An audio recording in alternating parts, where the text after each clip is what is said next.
everyone, to the Cloud Spanner 101 session. You might hear it already, this session will be in English, so I will not be offended if you choose another session if you don't like me speaking in English. I'm Robert Kubis. I'm a developer advocate for the Google Cloud Platform. So what does that mean? We are basically the bi-directional interface between you guys who build on top of the cloud platform and the developers that build the cloud platform. So that's also why you see there my Twitter handle. Please reach out with what you're building on cloud platform. We like to feature things. If you have constructive feedback, please reach out as well. We try to improve the developer experience further and further. Now, what am I going to talk about today is, first, I'm going to basically step back a couple of years and give a brief history of how we came up with Spanner and why, and then explain what Cloud Spanner is in particular. I will show some demos and how you can get started as well. So, what is Spanner? Going back about 12 years, like to 2005, and Google's business was on the back of a sharded MySQL. Right, so every dollar that we made with advertising and our AdWords system was backed by a sharded MySQL system that was sharded by a customer ID. And then occasionally we had to reshard this system to be able to grow even further and further. Now the last reshard that we did took several years, for a matter of fact. And at that point we were saying okay, we can't do that any longer. Our business can't grow at the pace that we're growing and keeping all the qualities with being on back of a sharded traditional database system. So that's where we came up with Spanner. We needed to build a system which has a lot of the qualities of a traditional database system, but has on top of this things like horizontal scaling, right? So we had a lot of customers. We were growing very quickly from a $10 million business a year to $1 billion business a year. And we were dealing with people's money. We had customers, we had budgets that they could set, we had partners, agencies, and things like that. We couldn't work with a system that relies on eventual consistency, because this would mean that we could lose data and we could lose money. Also, this system, Google is a 24/7, 365 business. It's operating around the world, and we cannot deal with any kind of downtime. Every time we are down with our system, with our backend systems, it basically means a lot of millions or thousands of dollars that we are losing, and our customers as well. So prior to Spanner, there was no such a system where we basically could do updates of our database system with no downtime, where we could do schema changes with no downtimes and things like that. Now, how does it relate to Cloud Spanner? Let's step 10 years later, roughly. And what we do with Cloud Spanner is basically making this internal system that we built for which our business relies on. We make this available to all of you. So that means you have the same performance and scalability and consistency that we have with our internal Spanner. It's the same team that builds it, plus the team that builds the integration with our cloud things. And it's the same team that keeps the reliability of this system, the system that we use internally, as well as the system that you get to use on the cloud platform. So what was really important here was that this is one system which goes into the direction of a cloud-native system. So it's a fully managed system. You basically can do with clicks, set up your Spanner instance, and you can scale it transparently. And also what is really important when we built the system internally is people understood to work with a MySQL or Postgres with a relational database system which has asset transaction. And it's much harder to deal with a system which has only row-level consistency or eventual consistency. Writing apps on top of that, especially financial apps, is really hard because you have to build basically your transactional layer on top of this. So we needed a system which has the traditional semantics of a relational database system. So Spanner comes with these traditional semantics as well. We also wanted to integrate with existing tools and things like that, so you can basically undust your SQL skills and work with Spanner like with the familiar SQL language. Now, a really important thing for us as well is, I mentioned like no downtime and 24/7 business. We needed a really reliable system. We needed a system where we can have high availability. So if any like hardware failure is there, that the database doesn't go down. And that we do by like having a synchronous replication of the data in Spanner and having higher reliability with this. And I go in a little bit more detail what that actually means.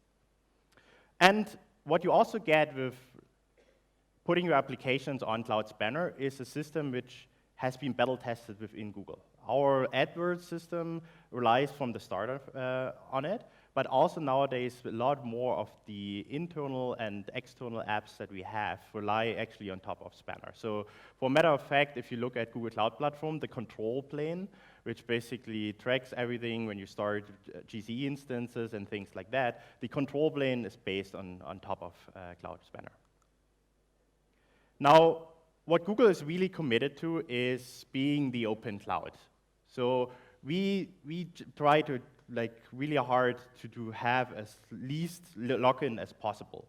So we try to integrate open standards, build like a multitude of client libraries so that you can integrate with your applications that you already have existing.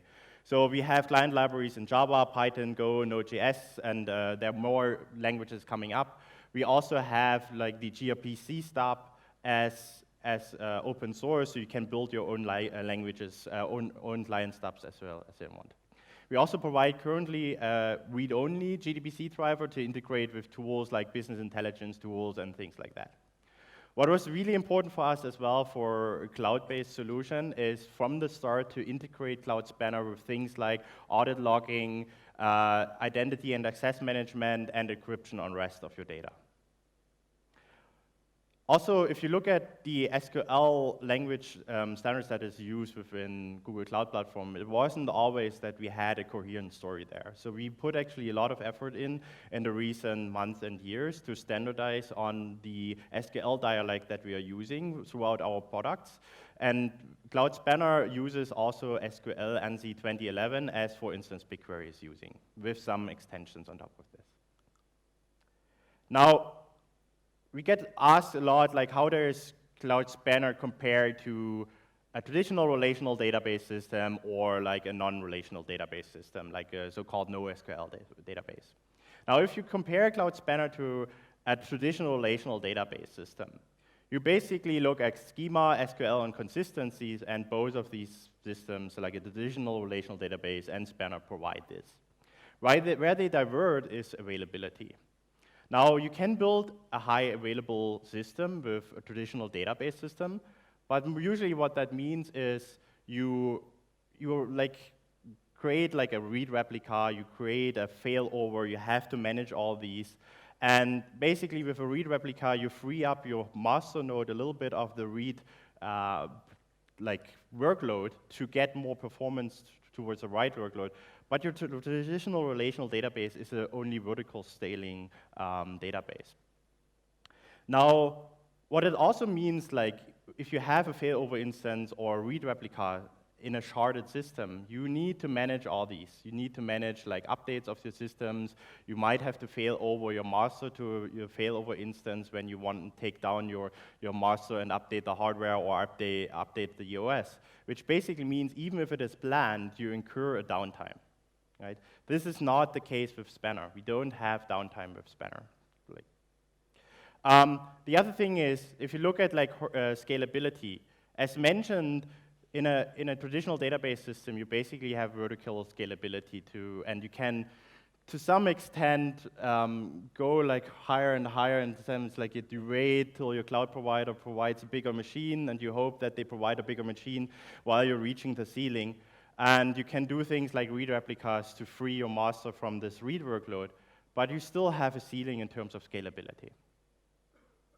If you compare Cloud Spanner to a non-relational database system, like you already see in the beginning, like most of the NoSQL systems don't have like a rigid schema. They don't have like necessarily SQL support. It might come with an addition, or some of them partly provide an SQL, but it's not as like you are used to it from a MySQL or Postgres system. And what's really important is the consistency. Now you have in certain NoSQL database system the possibility to basically tweak your consistency model, but it comes with trade-offs. It comes with trade-offs of like scalability and performance of your system. Now you don't need to make these trade-offs with Cloud Spanner. It's really performant out of the box for read and write. So what are the typical workloads that we see with Spanner that we have seen in our EAP, and now since Spanner is beta and GA, currently it's actually already GA, we have seen a multitude of applications that are moving to Spanner. And I want to take out 3 that are really important, and which I think like where the Spanner has like really the strengths. So I mentioned of like scalability. Now, if you look at a system in terms of scalability, for your write and your read scalability, that's where Spanner is really strong. You can horizontal scale, and you basically scale your write and read very seamlessly. So that's something where you don't have these limits that you have from a traditional system. Another really important thing is with Spanner, even though it's a horizontal scalable system, you have transactional. You have ACID and you have strong consistency. Actually, we are really adamant about this in the sense that we have external serializability as our consistency model in Spanner. Now, especially if you look at like a financial fintech or things like that, this is really important that you have these capabilities and that transactions can span rows in multiple tables. You're not limited to a certain part of your database. What is also a really strong use case for Spanner is a global data plane, where basically Spanner comes in as a highly available system. Spanner is, by design, a highly available system. If you get a regional setup, it comes with 4 nines of availability, which is like 4 minutes, 38 seconds of downtime a month. Now, if you use a multi-regional setup, which comes later this year, you go down to 26 seconds of downtime a month, which translates to 5 nines of availability SLA. Now, how does Spanner actually achieve that? Like, how does Spanner look like under the hood? So if you look at Spanner, if you like buy one node from us, you basically get a node which is replicated in 3 zones in a regional instance. So you have your regional instance, and you have your replication of your compute and your storage in 3 zones. Now, what's really important here is that storage and compute are separated in a way that they are independent from each other. So you can scale compute and storage independent from each other. So what does that mean? What are all these terms? If you look at Spanner, you start with an instance. That's something that you basically, when you create your Spanner database, you start with an instance where you define like which region do I want to have my Spanner instance in, and how many nodes do I want to have for my Spanner instance. Now, in this Spanner instance, you can create up to 100 databases. And in this database, you can create a multitude up to 200, like hundreds of tables. Now, these are the concepts that you're used to from a traditional database system, and these are the concepts that are visible to you. Now, behind the scenes, we actually split these tables in so-called splits in contiguous key ranges. So based on your primary key, you basically choose contiguous key ranges and split your table. That enables us to do the horizontal scalability for write and reads. So if you look, you basically have your splits that are replicated 3 times in each zone.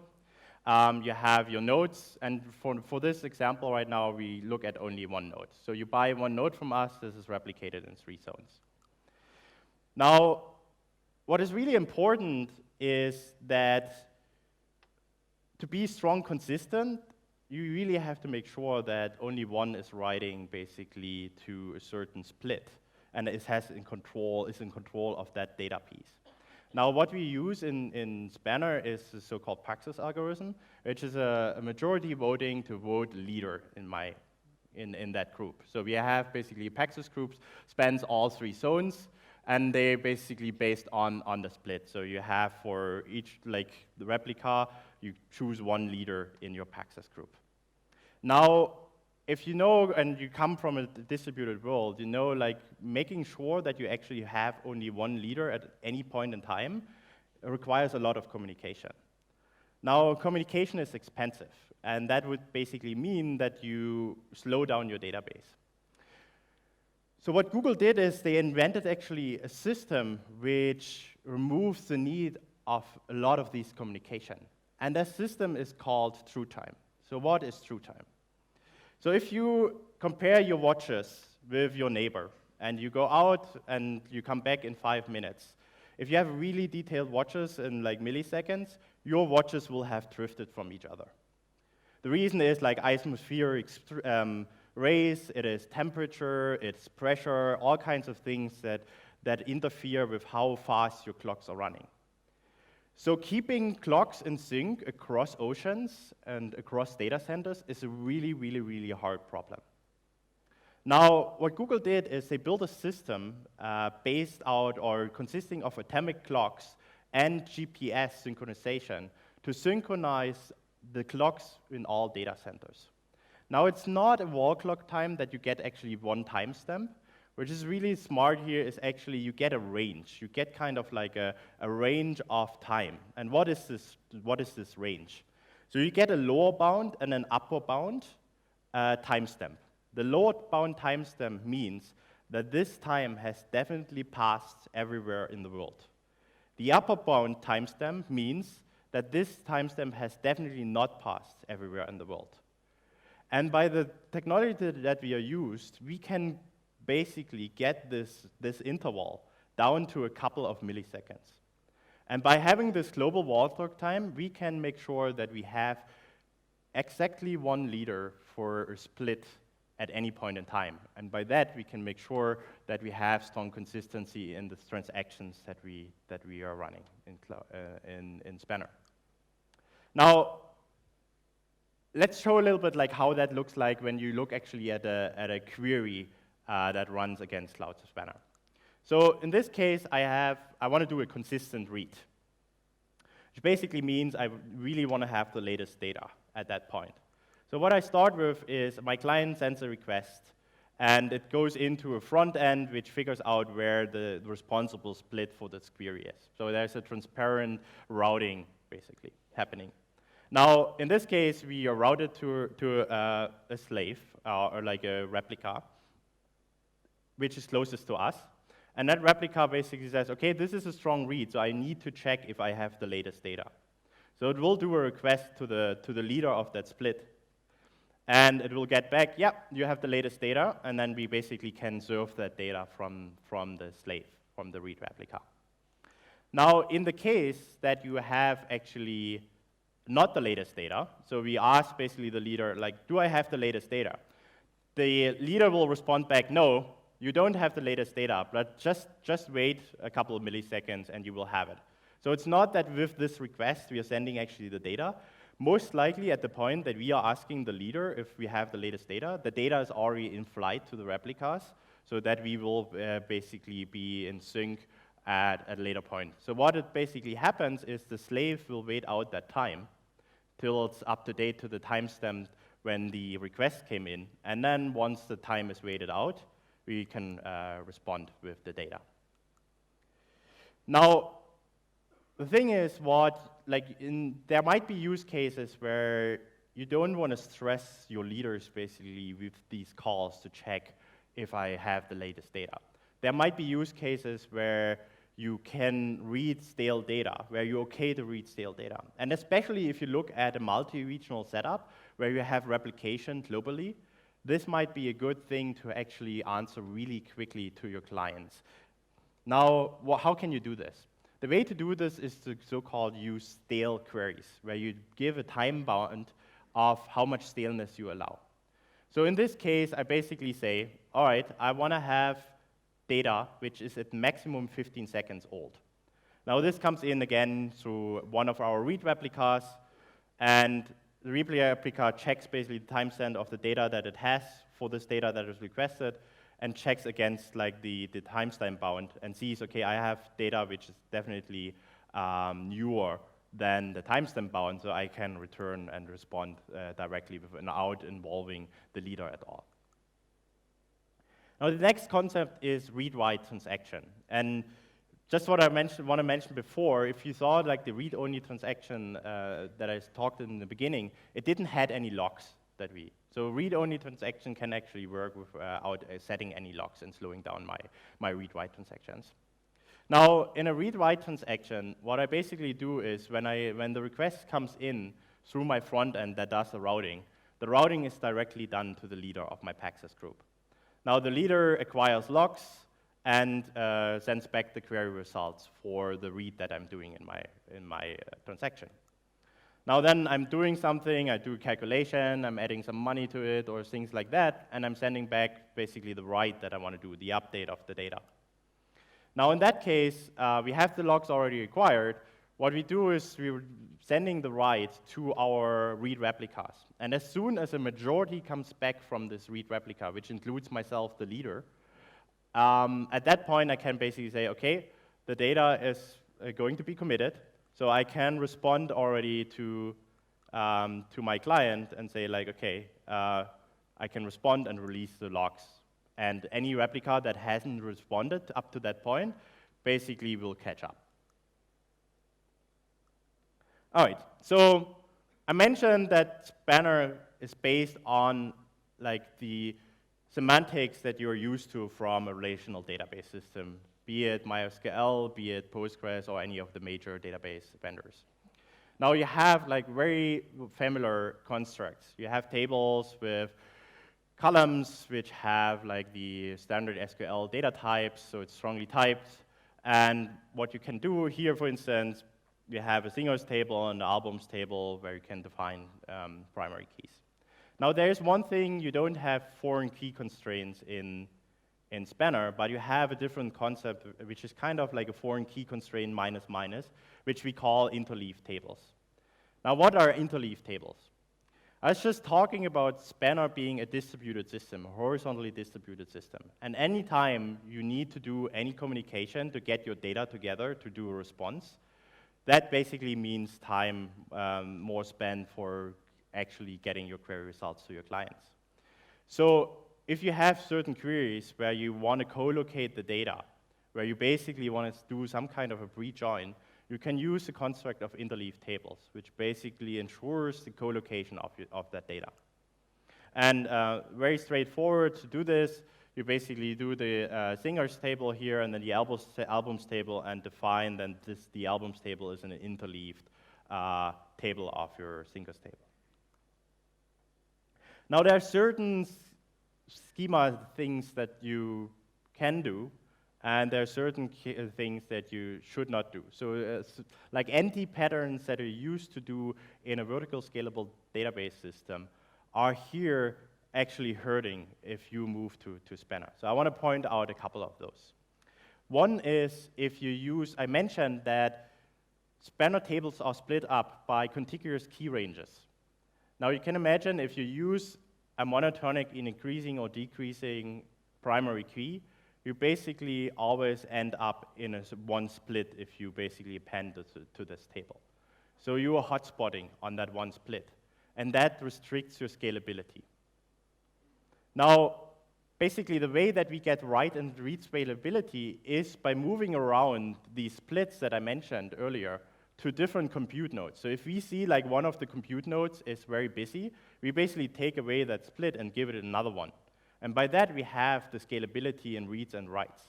Now, if you use monotonic increasing primary keys, and that always goes to the same split, you're basically hotspotting on a part which we cannot distribute any further. So also don't use timestamp for this, for instance. Another thing is where you also want to be careful is, I just mentioned the technique of interleaving, but use it in a way that you don't over-interleave, because this also means like data co-location means you can also hotspot on certain things in your tables if you overuse interleaving. So here's an example of what I just talked about. So we have, for instance, here like a timestamp that we use, and if we insert like always with a timestamp as like our primary key, it all goes to like one split. Now, how can I avoid this? So one good practice to avoid this is using UIDs. So we recommend using UIDs version 4 as primary keys. Now, there might be certain situations where you cannot do this. So what you also can do is you can use a sharding key in front of your timestamp if you need to use timestamps, for instance, or monotonically increasing numbers. You can basically use a sharding key in front of it to accommodate that. Another thing what you want to do if you move to Spanner is really designing your schema on your primary workload so that your primary workload performs the best. So here's an example of how we basically prefixed our primary key with a sharding ID, and by that we can split up the inserts into multiple splits, and we can move these splits around to different compute nodes to have the scalability. Now, please switch to the demo computer. To get started with Cloud Spanner, your first stop is cloud.google.com/spanner. And this gives you like all the information and like high level what Spanner is, but also all the pointers to client libraries and things like that. What I want to point out here is on the bottom of this entry page, you see things like a comparison of like how does cap, for instance, play into Spanner? Does it defeat it or not? Things like that. So Eric Brewer took a take on explaining Spanner and the cap theorem and like how true time plays into that. Also, what really nice and really great material is if you come from a sharded MySQL or sharded Postgres, we have Cloud Spanner case studies which explain you how you can do this transition from such a system to Spanner and how you have to take care of certain things. So Quizlet, one of our early access partners, basically customers did the transition from a sharded MySQL to Spanner, and they explain in detail what kind of considerations they had to do. Now, for the remainder of my demo, I want to go back to the schema that you saw earlier today in the keynote. So what we had there is a scenario of a ticket sales system. And in this ticket sales system, it's really important that we sell each ticket exactly once. So that's why we choose to use Spanner for that use case. Now, we wanted to have it as somewhat realistic, so actually we came up with some schema to make it somewhat realistic. So what you can see here is it all revolves around like events. So we have multiple events which we can categorize in a multi-event, like a tour of a singer or a star or things like that. And then we have venues. These venues have different seating categories, like general admission or VIP or premium and things like that. Now these seating categories, we actually choose to interleave directly in the menu because we have to fetch them very often together.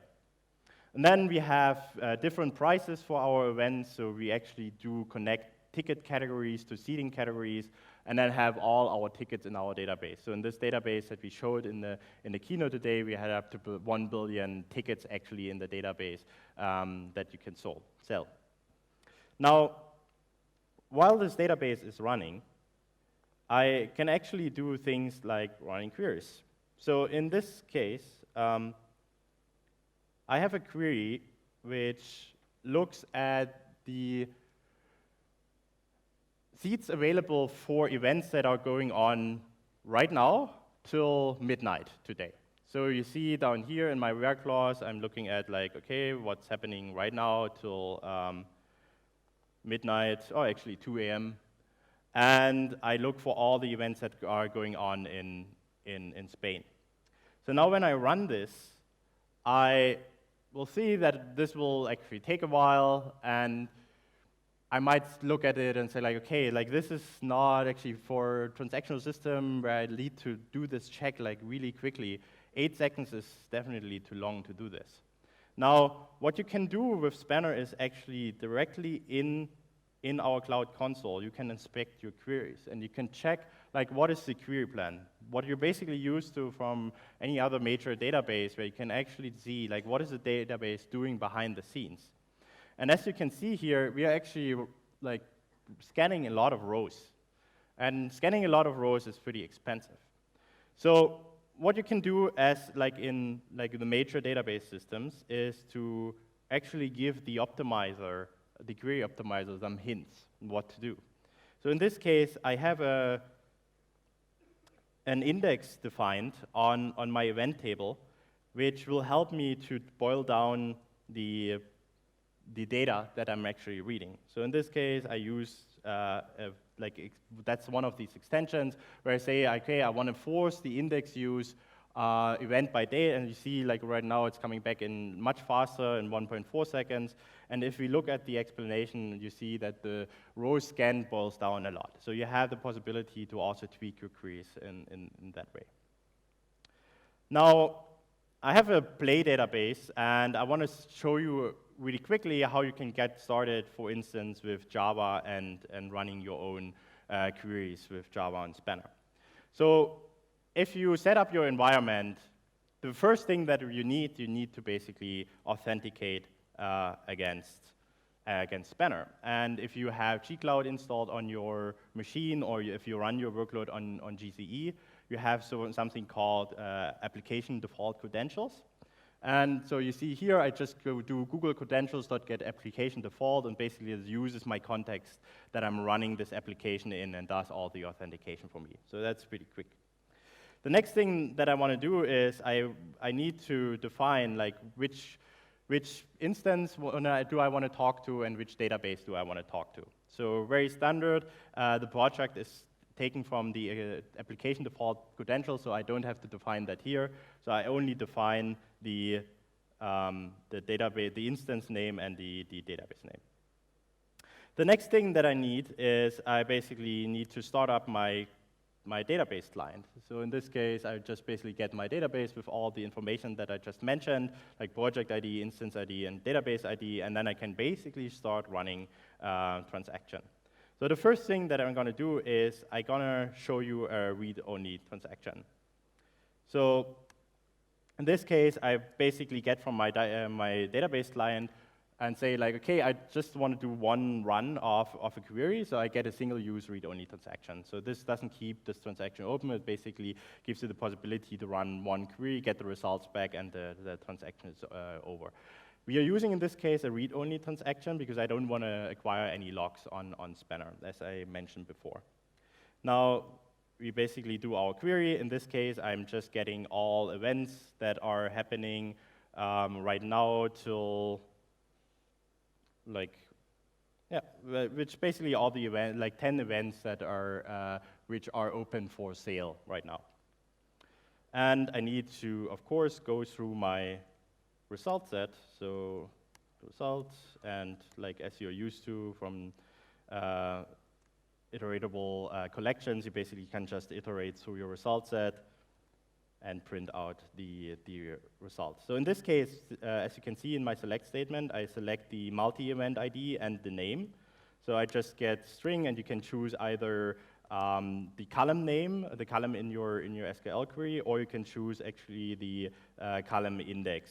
So in my case, I'm choosing the column index, and then I'm running it, and fingers crossed, if I'm successful, it will come back and basically, oh, why is this? This was not planned.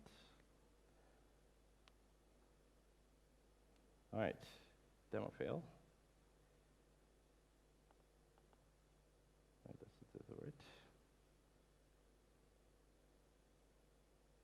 Right. Of course. All right. So here in this case, basically, I'm executing the read, I'm getting my multi-event IDs back, and I get my multi-event. So nice. Okay. The next thing that I want to do is I want to do a read-write transaction. Now we have the exact same thing that I just showed, so I'm not going to type all this again, up to the point that we basically get the client. And then you see something here called mutations. So what are mutations? The construct in Spanner is everything which basically changes data is called a mutation. We have a couple of restrictions on mutations. So one thing is your transaction shouldn't be bigger than 10 megabytes. So the sweet spot is about one megabyte per transaction. Another thing is you shouldn't change more than 20,000 cells in your transaction. What does that mean, a cell? Now you have a table, for instance, with 5 columns, 5 attributes. Now, if you change a table, if you have no indexes defined and you insert a row in this table with 5 columns, you end up with 5 mutations. Now, if you have an index defined on your table, which basically indices 2 columns of your table, then you have another 2 mutations. So if you insert a row and you have a table with 5 columns and an index which index 2 columns, you end up with 7 mutations. Now the limitation is to not have more than 20,000 mutations within one transaction. Now, what I'm doing here is basically I'm getting a UID, I'm setting a name, country code, email address, and adding, like, in this case, I'm not having any tickets, so I'm adding null there, and I'm just running this. And that basically inserts an account for me. So as you can see here, if I go in preview, I have, like, in this case, 3 accounts added to my database. Now, if I want to do an update, this was a write-only transaction. Now, if I want to do an update, I basically do a read-write transaction. And in this case, what I'm starting with, what I'm getting, is I'm using the so-called transaction runner. And this transaction runner, which you give it basically a runnable, where you, like abstracted way, you give it basically a function to execute. Why are we doing this? The reason for this is you basically give the client a function to execute, and the client will by itself do the redo if the transaction fails. So you basically give that to our client, and you don't have to care about redo and rerunning your transactions in case that they fail. In this case, I'm basically reading all the accounts with my email address, and I'm updating my name on these accounts. So once this is run, as you can see here, I can go back to my preview, and you will see that the name has changed in all 3 rows. Now, last but not least, what I want to show is I want to clean up as well, of course, and the way that you can select data with the client library is not only per SQL. You can also use the read APIs. And for instance, here in this case, I want to delete all the data that I have in my account table. So I use the key set all, where I should not use an SQL statement. I actually use a mutation where I say, like, I want to have just everything in this table based on the key set all, and just delete this. And once we do this, you will see, so basically you can choose between SQL and our read APIs to work with Spanner. Once we go back and we go here, we will see that all the data is being gone. All right, going back to the slides.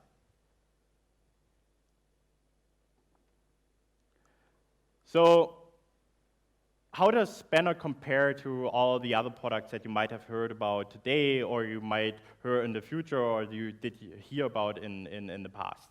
So I have a multitude of different kind of storage and database products under GCP. So if you look at like a more in-memory database and you're writing your applications in App Engine, you can use App Engine Memcache, for instance. Now, if you have something where you don't need the high availability, the horizontal scalability for write and reads, and the database which can grow across terabytes of data. So our example demo database that we had 30 terabytes of data. If you look at like a traditional vertical scalable database system, you basically end up with a couple of terabytes that you can scale to, and then it gets really difficult. So if you don't have a lot of data, if you don't need like a high available system, and if you want to like run applications that are already well integrated with things like MySQL or Postgres, then you can use our managed Cloud SQL service, which provides you MySQL or Postgres as a managed solution, which with the possibility to do read replicas and failovers and things like that. Now, if you need the things that I just mentioned, horizontal scalability, high availability, things like that, then you want to start with Spanner. Now, if you don't need the relational data model, if you want a more like a NoSQL data model, and you don't need the transactional consistency and asset semantics that Spanner and Cloud SQL flavors are providing, then we have Cloud Data Store for like a more document-based hierarchical model, or if you look at a more like system where you have like basically key value based, then you have Cloud Bigtable, which provides you tremendous write and read performance in single-digit milliseconds for like a really high throughput. Cloud Data Store and Cloud Bigtable are fully managed solutions as well, which are in a way like you don't think about machines anymore. They scale with your needs from start to like terabytes and petabytes of data. Now, if you have non-structured data, you're looking at cloud storage, for instance, and if you're looking into a data warehouse system where you want to do analytics with a more full-fledged SQL support, then you look into BigQuery, for instance.